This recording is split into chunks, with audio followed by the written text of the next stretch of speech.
All right, folks, I'll walk you through problem number 3, and this problem will take you through the whole 9 yards of doing hydrologic frequency analysis. And the key here is we need to find out statistics from the data and then combine it with the map to come up with a weighted skew. All right, so here's the data. Here's the data. So the first thing you do, I initiate a column called log 10 of Q. Remember, this is annual maximum flow. It has a unit of CFS. So I turned it, I transformed it into log 10, and this is what I got. Okay, and then I calculate the mean, the standard deviation, and the sample skew of the log transform data. And there is a total of 81 data points. 81 data points. All right.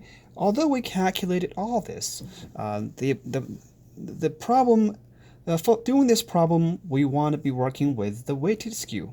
Okay, this is the sample skew. 81 data points is still pretty good, but the estimated skew might still be unreliable. That's why we go to our map. All right, we go to this map.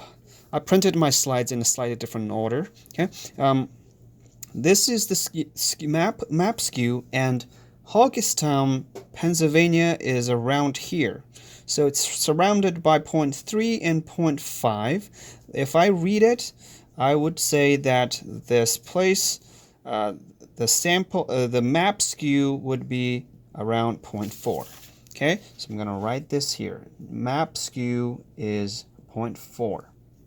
All right, our sample skew is 0.47. These two are fairly close, but just to this just indicates that the map skew has some goodness in it, right? It kind of agree with the data. Now, if we were to follow the weighted skew formula, we look at this formula. Look at this formula.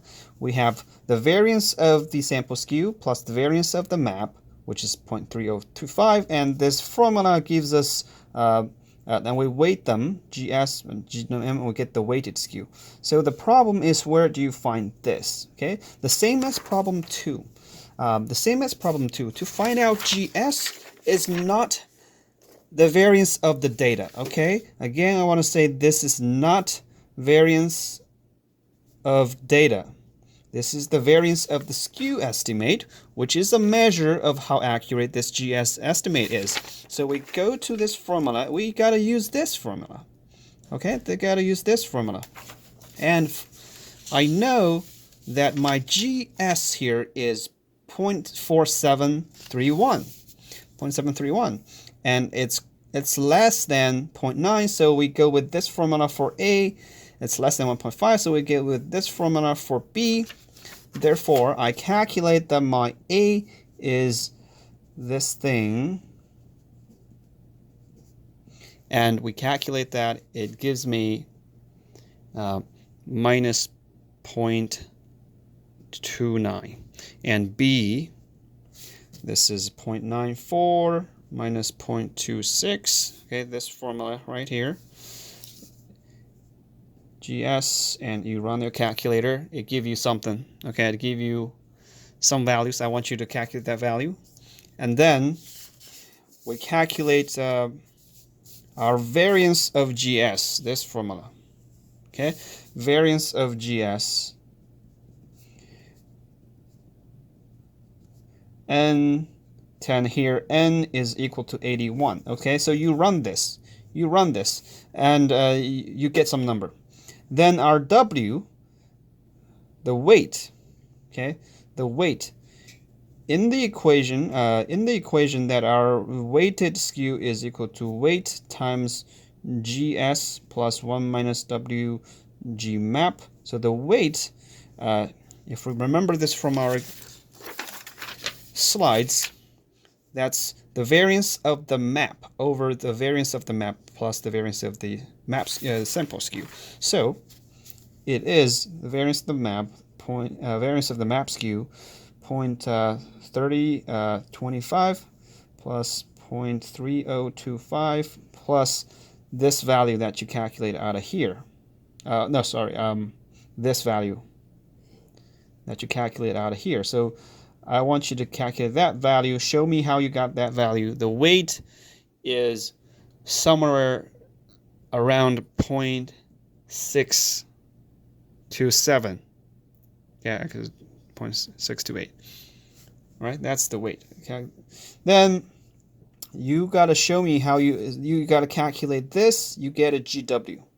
Okay, you get a GW, and in fact, the GW that I got is somewhere around 0.44, and then you go to our table.